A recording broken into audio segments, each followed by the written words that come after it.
Hey guys, Instructor Pilot Chris here today. Today I wanted to talk about twin engine aircraft and something that is typically a misconception that I keep coming across, and so I thought it'd be really fun since I'm also interested in this subject. I am a multi-engine certified pilot. I thought it'd be fun to talk about some of the nuances with this certificate and the aerodynamics. And then also, since I happen to have a remote control aircraft, I thought it'd be a great option or opportunity to actually demonstrate to you what the book actually says. What's cool about that is the book says what you can't do and what the manufacturer says you can't do. But with an aircraft like this that's remote control, I can demonstrate why you would not want to do these things. So I thought this is a unique situation to actually apply the laws of physics, the regulations to a model aircraft to demonstrate that for you.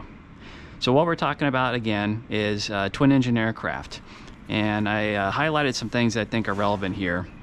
Most importantly, the misconception. I think there's a belief that people have, specifically maybe people that aren't involved in aviation, that two engines is always safer than one. Maybe you've heard of this, and there's a belief that, you know, if you lose one engine for whatever reason, maybe you have a bird strike or an engine failure, no big deal, you'll continue on to your destination with the remaining operable engine, which may or may not be true. But typically in a light twin, which is what we're talking about here for general aviation, that's called a light twin, meaning 6,000 pounds or below and a stall speed of 61 knots. So it's very different from that idea of like an airliner, for example. When you have a engine failure with a small private aircraft that's a twin engine, it's an emergency. Obviously, it's also an emergency with an airliner, but they have different designs, and so there's a reason that airline travel is safer, and part of that is with the aircraft design. It's the training and all that on top of it. But specifically in terms of the design and requirements of certified aircraft like a Boeing, they are required. I don't know any airliner that has a single engine, so most of them that you see, 737s and such for like Southwest Airlines, they will have more than one engine. And they are required by design that in the event of an engine failure, they're required to be able to continue to safely fly, either climb or maintain altitude on the remaining engine. That is not required with small aircraft. And so here's something I wanted to highlight here. In the design, because all these things are certified and regulated, not just this, the actual aircraft I'm talking about, the real ones. Design category for light twins does not guarantee positive climb performance in all circumstances following engine failure. So what does that mean? It means that you could have your engine fail and the aircraft is not designed to climb or hold altitude.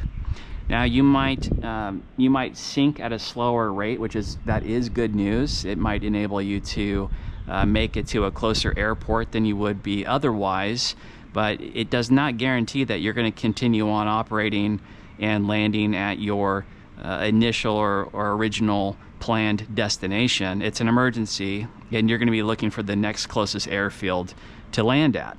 So that's one misconception.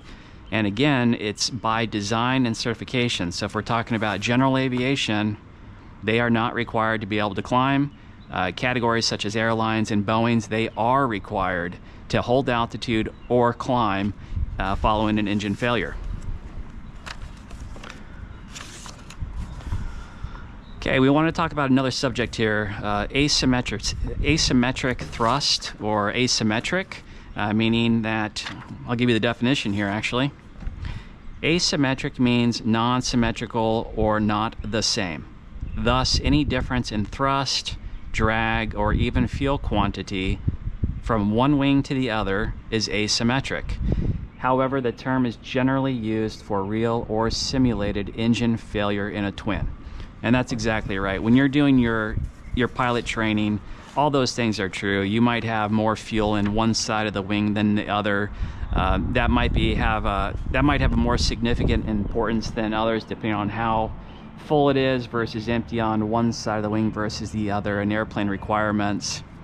However, primarily when you're talking about asymmetric situations, really during training, you're talking about the power out of the engines. And because it's a very serious situation, should those not align, typically during an emergency and engine failure.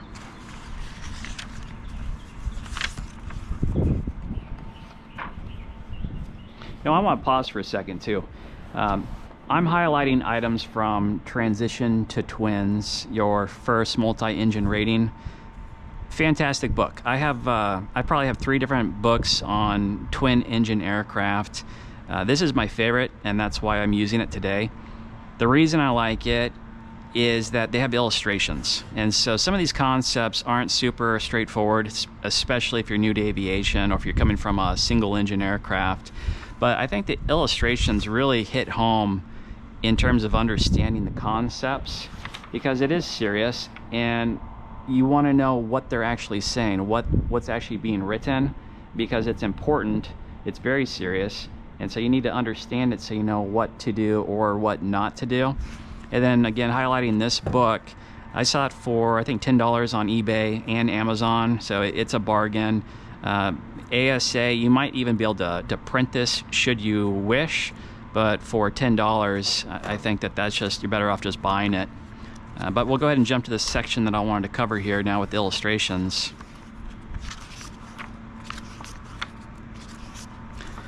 It's all about physics. So if you're a geek in physics or science, it's actually a lot of fun, and it might bring you back to high school or college, maybe even middle school. But the concepts and the visuals make this really relatable.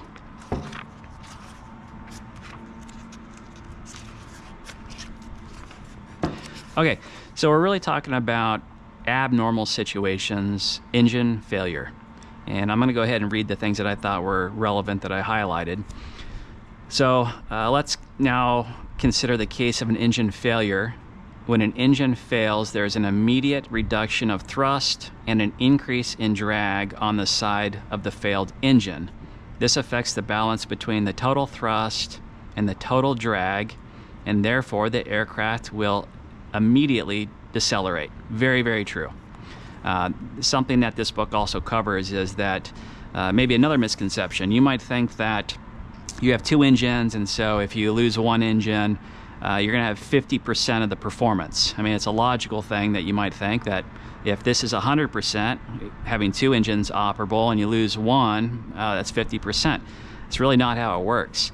It's actually closer to an 80% loss in overall performance. And that's why we say that if you lose one engine, and especially if you're fully loaded with your family and friends, maybe you have 4 people on board, there's a very good chance that you're going to continue to sink and not be able to hold altitude. So that's one thing I wanted to pause there. But what this is telling you is that in the event that you have an engine loss, in this case, example, this right engine, you're going to create a lot of drag. And it's another topic about feathering propellers and other items that you'd want to do following the emergency. But initially, when you have an engine failure, before anything else happens, if this side fails and that side is producing thrust, the aircraft's going to do this in a significant manner. And how significant depends on a lot of different things with weights and the weight of the aircraft, the weight of everybody on board, how powerful are the engines, the operable engine. There's a lot of different factors, but what will happen always is this. It's going to yaw around the vertical axis, okay? The difference in thrust and drag cause an immediate yawing moment towards the dead engine. At low airspeed, it is overwhelmed by the yaw due to asymmetric thrust. What that means is that as this aircraft yaws, and we talked about there is a procedure, this is an emergency procedure that as a pilot you have to memorize. There is no time to look up a manual or a quick reference handbook. You need to know these, it'll save your life. And we'll go through that, and I'll demonstrate this, but essentially it's gonna yaw. Now, what they're saying at low airspeed If you also have low airspeed and you have less airflow over your control surfaces, that means that you're not going to be able to potentially counteract this force, this yaw. In a lot of aircraft, you'll have a rudder, and that's not going to work for you. The aircraft's going to continue to do what it wants on physics. And so it's a very, very dangerous situation to have low airspeed and loss of engine. Okay, we're going to continue with abnormal sequences, so uncorrected engine failure. So we did say that there is a procedure following engine outage. It will catch you by surprise. Oftentimes it's instantaneous, whether it's a partial loss of power or complete loss of power. It's going to catch you off guard. And so there's going to be that human element where it's going to take you a few seconds to figure out what to do. But when you're in multi-engine training, you do it over and over and over on the correct procedure for that aircraft for recovery. This is going to talk about what happens if you don't follow that procedure. If the aircraft is allowed to yaw, the rolling moment due to yaw causes further roll and side slip. The aircraft will quickly enter a steepening, descending spiral, typically in yaws, rolls, hesitates, yaws, rolls, departure. It's saying you're going to lose control of this aircraft. Really, really scary stuff. And for that reason, you know, that's how you get into a spin, is what it's describing, or a spiraling spin. Most of these aircraft, if not all, my experience was in the Diamond DA-42, they're placarded, meaning it's so significant and important that there will be a placard on the dash somewhere that says intentional spins are prohibited. Because if you have this kind of environment and it accelerates, as I'll demonstrate today, you won't be able to get out of it, meaning that you'll have a complete loss of control of the aircraft, and at some point it's possible that you will not be able to recover into straight and level flight. So it's really important that you avoid this situation they're describing. And your biggest enemy is not knowing the procedure and not taking action. If you do not take action, the aircraft and the physics will do what it's telling you will happen, and it's bad. What you need to do is actually pretty straightforward to prevent that. So we're describing a loss of control situation. Now, what you can do and what's recommended, the only way to regain control now is by closing the throttle of the live engine and recovering from the dive, altitude permitting. So it's a big if on what altitude this occurs, how many rotations or revolutions, how quickly is this developed already. So again, you want to do this all very quickly and not wait. But what they're saying is if you have an operable engine here and this one's inoperable and it's yawing on the vertical axis, and you're going to start developing a spiraling dive that's really, really scary in a twin, the only thing you can do, or what you should do, is reduce the throttle, and basically you become a glider. What that does is this force that's causing the aircraft to spin, that force will go away, and now you'll have both engines the same symmetric, not producing thrust. And that's okay. The plane can fly as a glider. Almost every plane can, as long as you have airspeed. So there's going to be other procedures. It's usually opposite rudder. It's making sure the nose is down, if not already. Maybe neutralize the ailerons and elevator. But ideally, if you can get your airspeed up, carefully recover from any dive so you don't overstress the airframe, and now you're back in normal flight. And now it's just crucial that you maintain airspeed. And once you have control of the aircraft, you can slowly apply power in your operating engine and return to the closest airbase. So that's what you can do. There's a lot more to it in terms of feathering the prop, things like that. A little bit of aileron usage, a little bit of rudder usage. Those are all covered in flight training. This is just a high-level concept. And let's go have some fun. I'm going to show you what happens when you do it wrong.